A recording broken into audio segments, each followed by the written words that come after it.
So begins the end for Darkseid.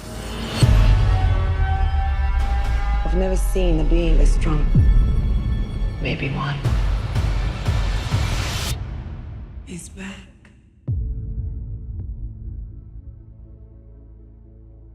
I spent a lot of time trying to divide us. I made a promise to him on his grave. I need to bring us together. There are enemies coming from far away. They serve an old power. This world is divided. No protectors here. No lanterns. No Kryptonium. It will fall in his name. I have turned worlds to dust. All of existence shall be mine.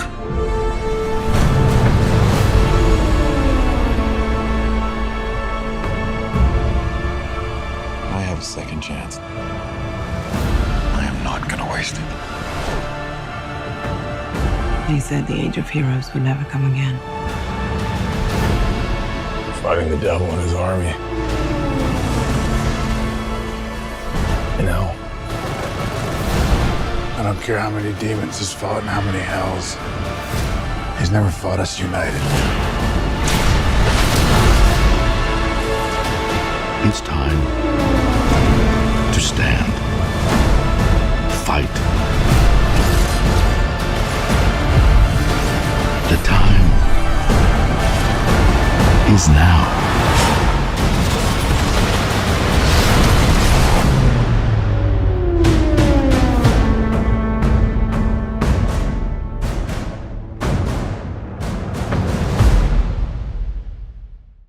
Welcome back, everyone. This is going to be my new Justice League Snyder Cut trailer video. Zack Snyder dropped a brand new one because the movie is coming out this week, and they lifted the embargo on a lot of the early reviews and reactions, so I'll break that down as well.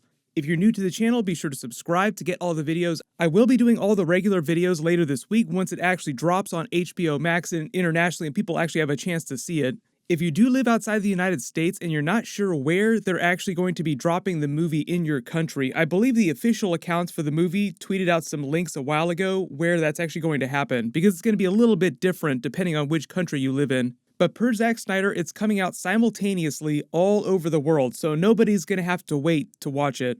I'll talk about the new footage first, then I'll talk about the review stuff. It's all really good stuff though, all what you want to hear. It is the most version of Justice League, and even better than some of Zack Snyder's other DC films. But it's one of those fascinating stories that I don't know if it'll ever happen again, because the story of them making the movie is almost as interesting as the actual movie itself. The movie that was made 3 times, first by Zack Snyder, then by some other guy who will not be named, and then by Zack Snyder again. But the new trailer starts with the footage of Darkseid in the flashback war that we've seen before and voiceover from closer to present day when he's communicating with Steppenwolf through the mother boxes. So begins the end. Thematically, you could see why they chose to cut some of the dialogue in the trailer this way, because the way they talk about it being the end, the wait is over, it's time to come together. It's all about them finally releasing the Snyder Cut, like the wait for the actual Snyder Cut movie is over. Love that they were able to work in that classic comic book line for Steppenwolf's character, for Darkseid. We get a much bigger version of the scene of him walking through the throne room of his ship here. This is obviously Darkseid on one side and then Granny Goodness on the other. This is when he has become full-blown Darkseid, because he's wearing the classic armor, or the Zack Snyder version of his classic armor. You see the Omega symbol on his chest, just like in all the cartoons, the comics, the animated movies. Then you get the Wonder Woman voiceover where she's talking about Steppenwolf, actually, where she says, "I've never seen a being this strong, maybe one," when she refers to Darkseid. So she's talking about Darkseid being more powerful than Steppenwolf, because there's a whole bunch more Steppenwolf in the Snyder Cut than there was in the theatrical cut. Does a much better job of setting up his character and making him feel like a real credible threat, really badass, in a way that the theatrical movie did not. You get way more of his backstory too, so you understand his relationship with Darkseid much better. But the way they cut the scene is with them standing at Superman's tomb, and this is obviously after he's been resurrected and they're getting ready to throw down with him, just hyping up the idea that Superman is also potentially as powerful as Darkseid. And if you didn't hear, all the theme music in the movie is also done by Junkie XL. He was originally going to do the theatrical score, but then when they brought Joss Whedon onto the movie, Joss Whedon brought in Danny Elfman. And even though I love Danny Elfman, he has some of the most iconic movie soundtracks of all time. One of the most iconic Batman movie soundtracks of all time. But I think that Junkie XL's score suits the Justice League Snyder Cut much better. It's much more in keeping with the tone of what Zack Snyder was wanting to do with the movie. Then you get the scene of Batman standing on top of the Batman tank that's inspired by the Frank Miller tank from The Dark Knight Returns. He talks about bringing the Justice League together. I spent a lot of time trying to divide us. Now I need to bring us together. He's referring to the events of Batman v Superman, where he was basically fighting Superman for most of the movie.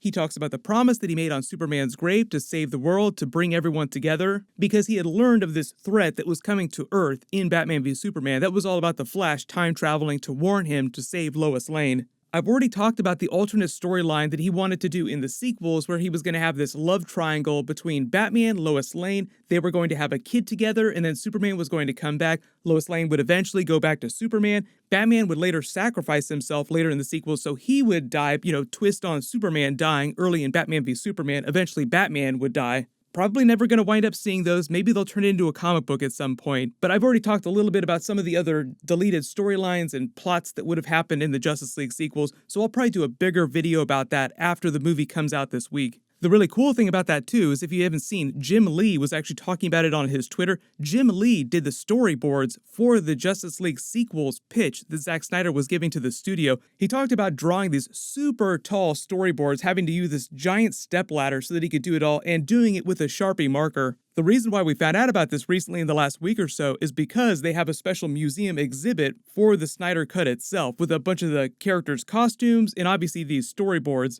Supposedly there is an unseen storyboard that Zack Snyder kept for himself, so we'll never know what was on that unless he actually tells us. But we actually know how Justice League 2 and Justice League 3 would have gone down had they been made. You get a lot of familiar scenes from the characters. There are a lot of people that have said that a lot of the movie does play out similarly to the plot of the theatrical cut. It's just that there's way more storylines and way more moments with all the characters providing more context. So overall, it winds up being a much more enjoyable experience, but I'll get into that in a second too. Then they have the scene with them hyping up the mother boxes, them all activating because of the signals from the boom tube, Steppenwolf coming in. When Wonder Woman says they serve an old power, she's talking about the mother boxes themselves, because the mother boxes are sentient. You see, the new version of Steppenwolf creating his lair looks very different from the theatrical cut, him uniting the mother boxes together in the Unity, so to speak, as he called it. I've already talked about a lot of the anti-life equation storyline that Zack Snyder had planned for the sequels, and it sounds like we're going to see a lot of Easter eggs for that during the Snyder Cut, because you also see Martha Kent's eyes light up red, just seemingly while she's standing in the doorway there. That probably is tied to the anti-life equation. You get that same speech from Steppenwolf where he talks about the no protectors. This world is divided. No protectors. This world will fall, like all the others, as you see them cut it with the footage of the flashback war. Zeus, the other Greek gods, going up against Darkseid. This version of Green Lantern in the flashback scenes is Yalan Gur. He was actually the Green Lantern of Earth thousands and thousands of years ago. The really cool deep-cut Easter egg is that when he wound up dying in the comics, his body was actually incorporated into the Green Lantern's star heart, which then became the basis for Alan Scott's Green Lantern battery and his ring. We get a brand new scene of Darkseid charging the field in that big Darkseid War flashback, with him running out the back of his ship, jumping down to fight them. They cut down his speech just a little bit with him talking about turning 100,000 worlds to dust. And when he's talking about taking back what was taken from him, he will take the rest of the universe. Just the idea that he needs the 3 mother boxes in the anti-life equation in order to do that. I talked about that in my last video. It's basically like his final boss form upgrade, gaining the power of the anti-life equation to manipulate that so that he can enslave the entire universe all at the same time, instead of having to fly around doing one planet at a time. I've already made the Thanos Infinity Gauntlet comparisons in my previous videos, and for those of you that are wondering who's more powerful, Darkseid or Thanos, in the Amalgam comics, DC and Marvel did cross those characters over, so you can actually read that storyline, but it was a long time ago when they did that. The scene of the blue energy covering the entire Earth seems like it's associated with the Earth cracking over, like it's when they unite the mother boxes, so it might be happening during that big Wonder Woman explainer when she's explaining the Darkseid War flashback and how he's conquering all these different worlds, or when one of the characters is just trying to explain who Darkseid is and what he does. But really what he's doing is he's flying to these different planets and using them as really glorified mining operations to fuel the engines of Apocalypse War. I made the Game of Thrones Night King reference in the last trailer to the White Walkers reference because that's kind of what he does with his parademons. He converts conquered enemies into more parademons. If you watch the animated movie Justice League Apocalypse War, a lot of that movie feels very similar to the beats of the Justice League sequels that Zack Snyder would have done, in that you see a version of Justice League characters that he's taken over with the anti-life equation and turned into his new Furies. So you have these really hardcore looking versions of Wonder Woman and the other characters. But the people that made that movie are completely different, completely separate from Zack Snyder. He didn't have any hand in making that animated movie. You have the scene of Superman coming back in the black suit that we've seen in all the trailers. Most of the reports are that there isn't quite as much Superman as you would expect given the 4-hour runtime. So even though there's way more Superman than there was in the theatrical cut, more for his storyline, his scenes are still a relatively small portion of the film compared to the total 4-hour runtime.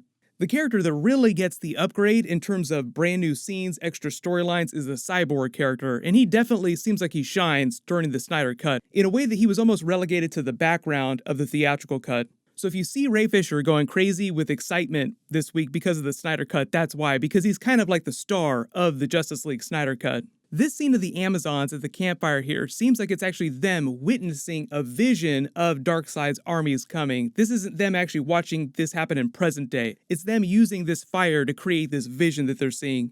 This scene of Darkseid, probably one of the biggest things people were talking about the past couple of days because it was one of the other TV spots, but you see Darkseid using his Omega beams in Atlantis underwater, so you get to see him full-blown action. I've talked about this in other videos, but the whole thing with him in the flashbacks is that he has not become full-blown Darkseid yet, so he doesn't have the Omega Force, so I'm not expecting to see him use this in anything other than the present day or the flash-forward Knightmare scenes. You get a longer scene of Cyborg watching his father sacrifice himself, Steppenwolf standing behind him there, coming for his mother box. We get a couple more scenes from the final battle here against Steppenwolf, more Superman, more Wonder Woman, more Aquaman, more of that big speech from Cyborg's father trying to rally them. Now is the time to stand, now is the time to fight. We get another new scene of the Joker in that flash-forward Knightmare scene. If you saw some of the other pictures that Zack Snyder was posting too, you can actually see that it seems like he's wearing the Gotham City Police Department vest, but he's also wearing a bunch of GCPD badges on that vest too. Most of the consensus in the early reviews is that the third act is just amazing. Like, the whole film in general is much better than the theatrical cut, so no big surprise there. We all kind of expected that. But overall, within the movie, the third act is the strongest, and I think that plays a lot on Zack Snyder's strengths as a filmmaker. He is really good with his visuals and really big action scenes, which is basically what the third act of most of these types of movies are. So you're talking about like big Avengers Endgame third act scene. It's on the scale of something like that. But if you did see any big Easter eggs that I didn't talk about during the trailer footage, just write them below in the comments, and when you do have a chance to see the Snyder Cut, just post all your reactions on the video. Like I said, I'll probably do a longer, full review video later this week after the movie's actually released for everyone, and more Easter egg videos talking about the new scenes and what's different. Also, a really big reminder, Falcon and Winter Soldier Episode 1 is going to be dropping the day after the Snyder Cut releases, so I'll be doing videos for that every week for all the episodes, just like I did for WandaVision. Make sure you have alerts enabled for my channel so you don't miss any of that. It's going to be a crazy week in the best possible way. While you wait for everything, click here for my brand new Falcon and Winter Soldier trailer, and click here for that other really big Justice League Snyder Cut trailer. Thank you so much for watching, everyone stay safe, and I'll see you guys tonight.